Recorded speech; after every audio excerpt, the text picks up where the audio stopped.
السلام علیکم دوستو، آج ہمارا موضوع ہے اعتبار کیا ہے، آئیے جانتے ہیں۔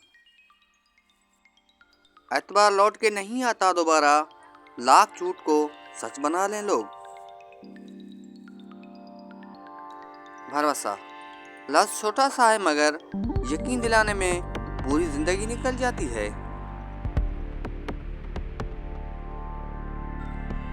قابل اعتبار ہی اکثر قاتل اعتبار ہوتے ہیں۔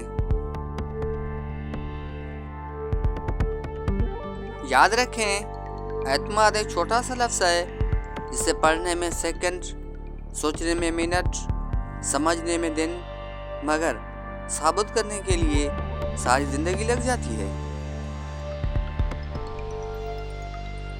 اعتبار ضرور کریں دوسروں پر، لیکن کسی کو موقع نہ دیں کہ وہ آپ کو اندھا سمجھنے لگے۔ پتہ ہے آپ کو، جھوٹ کے درختوں پر اعتبار کی چڑیاں لوٹ کر نہیں آتی۔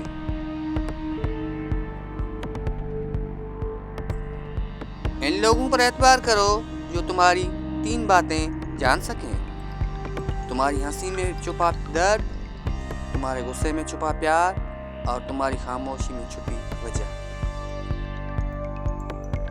پھر اس کی ہر ادا سے چھلکنے کا خلوص، جب مجھ کو اعتبار کی عادت نہیں رہی۔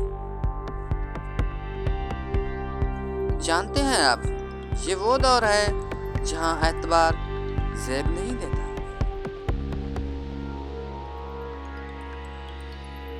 اعتبار اگر حد سے بے حد ہو جائے تو نقصان ہوتا ہے، پھر جب ٹوٹتا ہے تو اس کی بکھری کے چیاں سمیٹتے ہوئے اپنے ہی ہاتھ زخمی ہوتے ہیں۔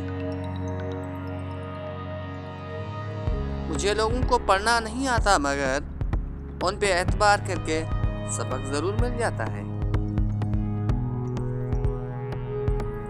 کسی پہ اعتبار اتنا ہی کریں کہ بعد میں رسوائی کا سامنا نہ کرنا پڑے۔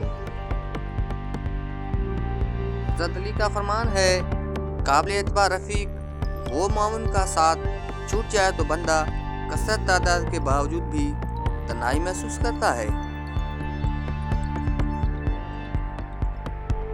مانا کہ ہر شخص فریب نہیں دیتا، مگر اب اعتبار کرنا ہمیں زیب نہیں دیتا۔ قابل اعتبار ہی اکثر قاتل اعتبار ہوتے ہیں۔ کسی کا آپ پہ اعتبار کرنا آپ سے محبت کرنے سے زیادہ قابل تعریف ہے۔ اعتبار توڑنے والے کی یہی سزا کافی ہے کہ اس کو زندگی بھر کے لیے خاموشی تحفے میں دے دی جائے۔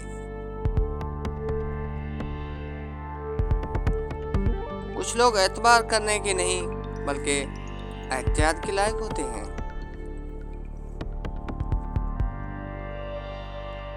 دنیا میں ہر کھوئی ہوئی چیز وہیں سے مل سکتی ہے جہاں پر گم ہوئی ہو، سوائے اعتبار کے۔ پتہ ہے آپ نے، وقت، اعتبار اور عزت ایسے پرندے ہیں جو اڑ جائے تو کبھی واپس نہیں آتے۔